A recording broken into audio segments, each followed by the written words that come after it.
সারা মা, সকালের নাস্তাটা করে নাও। তোমার পছন্দের আলুর দম করেছি। আমার খিদে নেই। একদম কিছু না খেলে শরীর খারাপ করবে। অন্তত একটা রুটি খাও। বললাম তো আমার ইচ্ছে করছে না। তুমি কি আমার কথা বুঝতে পারো না? কি হয়েছে? সকাল সকাল এত চেঁচামেচি কিসের? সারা, তুই এখনো নাস্তা করিসনি? আমার ভালো লাগছে না বাবা। ভালো লাগছে না মানে? শরীর খারাপ? না, এমনিতেই আমার কিছু খেতে ইচ্ছে করছে না। আমি আমার ঘরে গেলাম। আমি আর পেরে উঠছি না নাদিরা। দিন দিন মেয়েটা কেমন যেন হয়ে যাচ্ছে। আমার সাথে ঠিক করে কথা বলে না। আপনি ওর উপর রাগ করবেন না। ওর মনের ভেতরটা বোঝার চেষ্টা করুন। এত অল্প বয়সে মাকে হারিয়েছে। ওর কষ্টটা তো কম নয়। কিন্তু তুমি তো ওর সাথে কোনো অন্যায় করোনি। তুমি তো সবসময় ওর ভালোই চাও। তারপরও কেন তোমার সাথে এমন ব্যবহার করে? আমার জায়গায় অন্য কেউ হইলেও হয়তো ও এমনই করতো। ওর রাগটা আমার উপর নয়, পরিস্থিতির উপর। আমাকে ওর মা হিসেবে মেনে নিতে ওর সময় লাগছে। কত সময় লাগবে? দেখতে দেখতে তো 6 মাস হয়ে গেল। যতদিন লাগার লাগুক, আমি অপেক্ষা করতে রাজি আছি। আপনি চিন্তা করবেন না। আপনি খেয়ে নিন, কাজে যেতে হবে তো।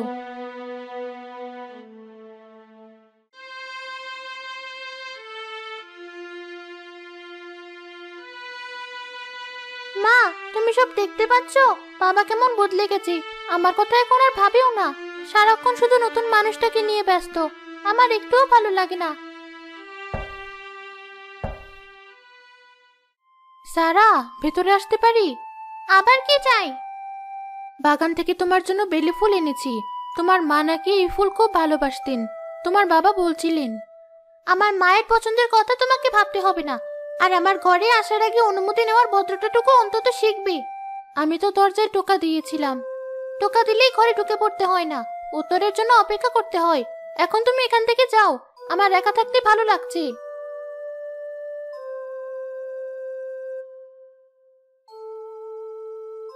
আমাকে ফুল দিয়ে ভোলাতে এসেছি। আমিও তো বোকা নই। এই বাড়িতে আমার মায়ের জায়গা আমি কাউকে নিতে দেব না।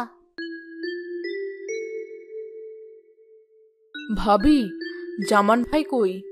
উনি তো এখনো ক্ষেত থেকে ফেরেননি। কিছু দরকার ছিল আপা? না, এমনি এলাম। তা সারামা কই? ওকে তো আজকাল দেখতেই পাই না। আগে তো সারাদিন প্রজাপতির মতো উড়ে বেড়াতো। ওর ঘরেই আছে। একা একা থাকতে ভালোবাসি। তুমি কিছু মনে করো না ভাবি। সৎমা তো, মানিয়ে নিতে হয়তো সময় লাগছে মেয়েটার। তুমি একটু ধৈর্য ধরো। আমি তো তাই চেষ্টা করছি আপা। ওর বাবা তো তোমার হাতে মেয়েকে সঁপে দিয়ে নিশ্চিন্ত হয়েছে। এখন দায়িত্ব তো তোমারই। একটু কঠোর হও। শাসন না করলে ছেলে মেয়ে মাথায় চড়ে বসে। শাসনের থেকে ভালোবাসা দিয়ে মন জয় করা অনেক সহজ আপা। আমি সে পথেই হাঁটতে চাই।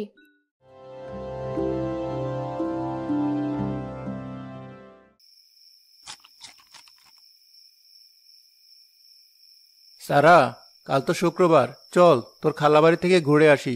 অনেকদিন যাস না। আমার কোথাও যেতে ভালো লাগছে না। তাহলে কি করতে ভালো লাগবে তোর? সারাদিন ঘরে মুখ বুজে বসে থাকবি? হ্যাঁ, থাকবো। তাতে তোমাদের কি সমস্যা? তোমরা তো তোমাদের মতো ভালোই আছো। আমার জন্য ভাবতে হবে না। সারা, বাবার সাথে এভাবে কথা বলতে নেই। তুমি আমাকে শেখাতে আসবে না আমি কার সাথে কিভাবে কথা বলবো। তুমি নিজের চরকায় তেল দাও। সারা, মুখ সামলে কথা বল। কি ব্যবহার শিখেছিস? এক্ষুনি ক্ষমা চা ওর কাছে। আমি কোনো ভুল বলে নিজে ক্ষমা চাইবো। এই বাড়িতে আমার দম বন্ধ হয়ে আসে। তোমরা থাকো তোমাদের সংসার নিয়ে। দেখেছো দেখেছো ওর সাহস? আমার মুখের উপর কথা বলে। আপনি শান্ত হন। ও ছোট মানুষ, রাগের মাথায় বলে ফেলেছি। ওর মনে অনেক কষ্ট জমে আছে। কষ্ট তো সবারই আছে, তাই বলে ও গুরুজনদের অপমান করবে? আমি কালই আর একটা বিহিত করব। না, আপনি ওকে আর কিছু বলবেন না। আগুনে ঘি ঢাললে আগুন আরো বাড়বে। আপনি বরং চুপ থাকুন। আমি দেখছি কি করা যায়।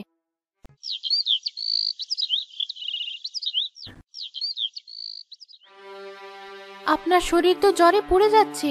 আপনি আজ কাজে যাবেন না, শুয়ে থাকুন। সামান্য জ্বর, ঠিক হয়ে যাবে। আজ জমিতে সার দেওয়ার শেষ দিন, না গেলেই নয়। শরীরের যে কাজ বড় হলো, আমি আপনাকে কিছুতে যেতে দেব না। চুপচাপ শুয়ে থাকুন। আমি হাকিম সাহেবকে খবর পাঠাচ্ছি। বাবা, উনি ঠিকই বলেছেন। তোমার মুখটা খুব শুকনো লাগছে। তোরা দুজন মিললে আমাকে রোগী বানিয়ে ছাড়বি? ঠিক আছে, যাব না।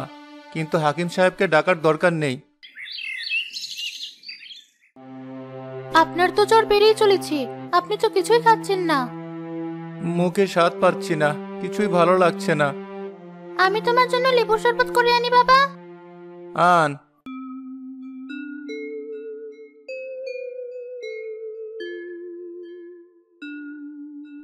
চিন্তা করার মতো কিছু নয়, ঋতু বদলের কারণে জ্বর এসেছে।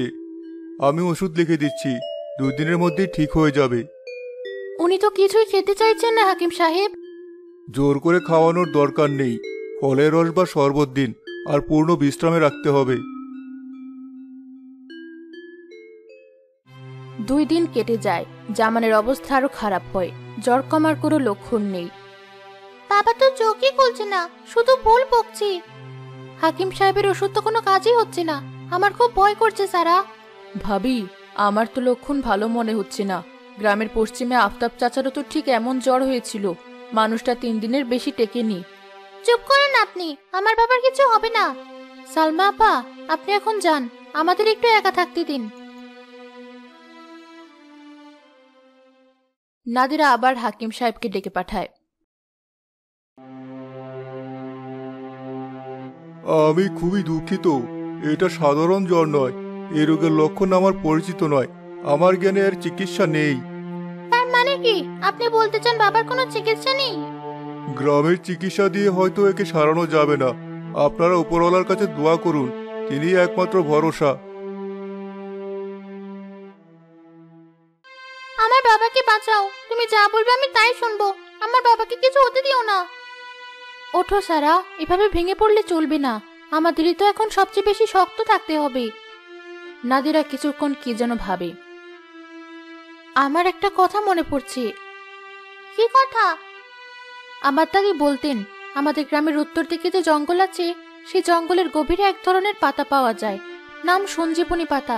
সেই পাতার রস নাকি যে কোনো কঠিন জ্বর সারিয়ে তুলতে পারে। জঙ্গল?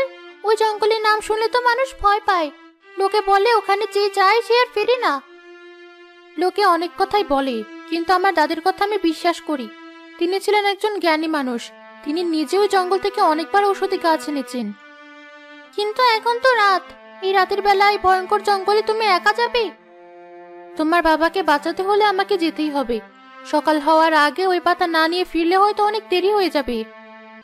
যদি এটা সত্যি না হয়, যদি তুমি আর ফিরে না আসো, তাহলে ভাববে আমি আমার চেষ্টাটা করেছিলাম। তুমি বাবার পাশে থাকো, আমি আসছি। দাঁড়াও, আমি বাবাকে একা ফেলে কোথাও যেতে পারবো না, কিন্তু আমি তোমাকেও একা ছাড়তে পারবো না। যদি তোমার কিছু হয়ে যায় তাহলে বাবা আমাকে কোনোদিন ক্ষমা করবে না, আমিও যাবো তোমার সাথে। কিন্তু জঙ্গলটা খুব বিপজ্জনক সারা। আমার বাবার জীবনের চেয়ে বেশি বিপজ্জনক নয়, চলো।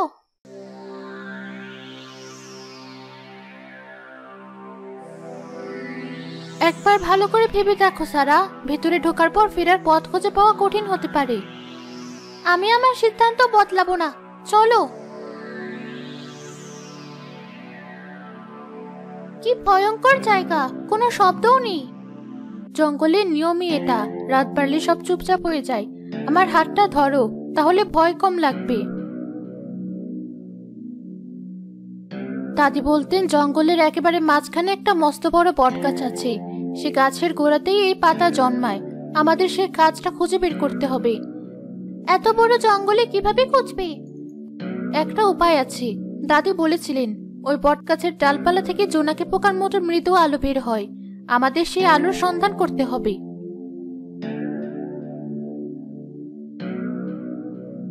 তোমার ভয় করছে না? করছে, কিন্তু তোমার বাবার মুখের কথা ভাবলে সব ভয় চলে যাচ্ছে। হঠাৎ দূর থেকে একটা অদ্ভুত শব্দ ভেসে আসে।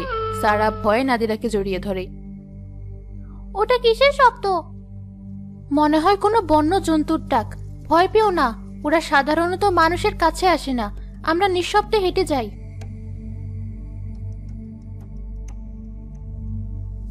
আমি যখন তোমার বয়সী ছিলাম তখন আমার জীবনটাও খুব কঠিন ছিল।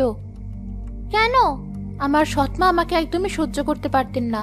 সারাদিন বাড়ির কাজ করাতেন, ঠিকমতো খেতেও দিতেন না। তোমারও সৎমা ছিল? হ্যাঁ, আমার বাবা খুব ভয় পেতেন তাকে, তাই মুখ ফুটে কিছুই বলতে পারতেন না।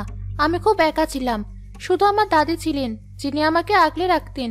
আমি তখন বাবাকে খুব ভুল বুঝতাম, ভাবতাম বাবা বোধহয় আমাকে আর ভালোবাসে না, কিন্তু বড় হয়ে বুঝেছি তিনি নিরুপায় ছিলেন, ঠিক যেমন তোমার বাবা। আমার বাবা নিরুপায় কেন হবে? তিনি একদিকে তার হারানো স্ত্রীর স্মৃতি, অন্যদিকে মেয়ের ভবিষ্যৎ, এই দুটো সামলাতে গিয়ে দিশেহারা হয়ে পড়েছিলেন। তিনি তোমাকে খুব ভালোবাসেন সারা, কিন্তু কিভাবে সে ভালোবাসাটা প্রকাশ করবেন তা হয়তো বুঝে উঠতে পারছিলেন না।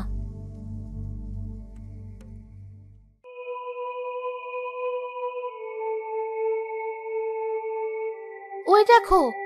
কি? দূরে একটা আলোর বিন্দু দেখা যাচ্ছে, মনে হচ্ছে আমরা ঠিক পথে এগোচ্ছি। তারা দ্রুত পায়ে আলোর দিকে এগোতে থাকে, কিন্তু পথটা হঠাৎ শেষ হয়ে সামনে একটা গভীর খাদ দেখা দেয়। এখন কি হবে? ওপারে তো যেতে পারবো না। একটা উপায় আছে, দেখো খাদের উপর দিয়ে একটা বিশাল গাছের গুড়ি পড়ে আছে, ওটা দিয়ে আমাদের পার হতে হবে। কিন্তু ওটা তো খুব সরু, আর নিচে ঘুটঘুটে অন্ধকার, যদি পড়ে যাই? ভয় পেলে চলবে না সারা, চোখ বন্ধ করে শুধু আমার কথা শোনো। আমি আগে যাব, তুমি আমার পেছনে আসবে, এক পা এক পা করে। পারবে না? পারবো, আমার উপর বিশ্বাস রাখো, আমি তোমাকে পড়তে দেব না।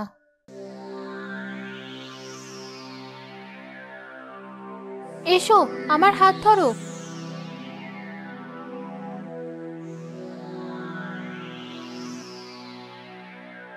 আমরা পেরেছি সারা, আর ভয় নেই।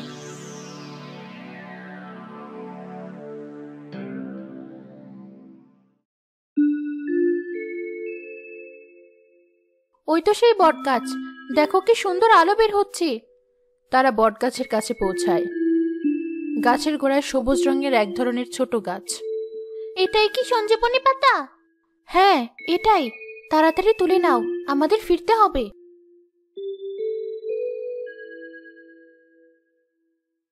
চলো এবার তাড়াতাড়ি ফিরি, বাবার জন্য খুব চিন্তা হচ্ছে। ভোর হওয়ার ঠিক আগে তারা বাড়ি ফিরে।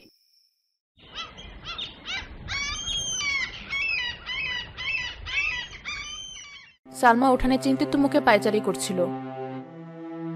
তোমরা ফিরেছো? আমি তো ভেবেছিলাম। কোথায় ছিলে তোমরা সারা রাত? জামান ভাইয়ের অবস্থা তো আরো খারাপ, নিঃশ্বাস নিতেও কষ্ট হচ্ছে। সারা যাও, তাড়াতাড়ি পরিষ্কার পানি আর শিলনোড়া নিয়ে এসো, এক মুহূর্ত দেরি করা যাবে না। সারা দ্রুত পানি আর শিলনোড়া নিয়ে আসলে নাদিরা দ্রুত পাতাগুলো বেটে রস বের করে। আপনাকে এটা খেতে হবে।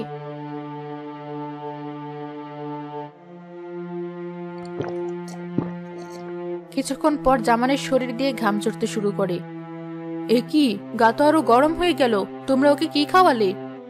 ভয় পাবেন না আপা, এটা ভালো লক্ষণ, জ্বরটা ঘাম দিয়ে বেরিয়ে যাচ্ছে। আরো 1 ঘন্টা পর জামান শান্ত হয়ে ধীরে ধীরে চোখ খোলে। পানি। বাবা তুমি চোখ খুলেছো?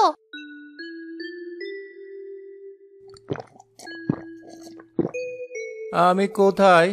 কি হয়েছিল আমার? আপনার খুব জ্বর হয়েছিল, এখন আপনি ঠিক আছেন। আমার আবছা আবছা মনে পড়ছে তোমরা জঙ্গলে গিয়েছিলে, আমার জন্য এত বড় বিপদ। সারা নাদিরার দিকে তাকায় এবং প্রথমবারের মতো তার মুখে কৃতজ্ঞতার হাসি ফুটে ওঠে। আমরা দুজন মিলেই তোমাকে ফিরিয়ে এনেছি বাবা।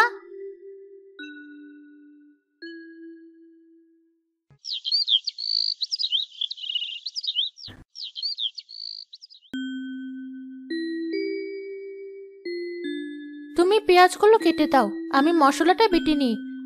আচ্ছা, তুমি এত ভালো রান্না কার কাছে শিখেছ? আমার দাদির কাছে। তিনি বলতেন রান্নার সাথে ভালোবাসা মেশালে সেটার স্বাদ দ্বিগুণ হয়ে যায়। আমার মাও ঠিক এই কথা বলতো। তোমার মা নিশ্চয়ই খুব ভালো মানুষ ছিলেন, পৃথিবীর সেরা মা ছিল।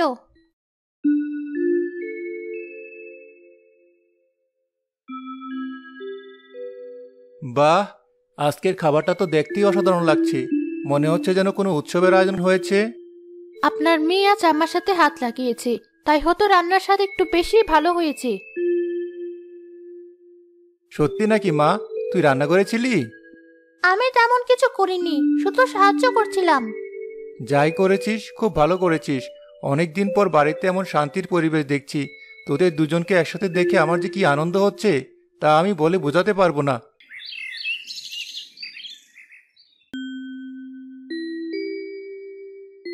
মা, তুমি রাগ করছো না তো?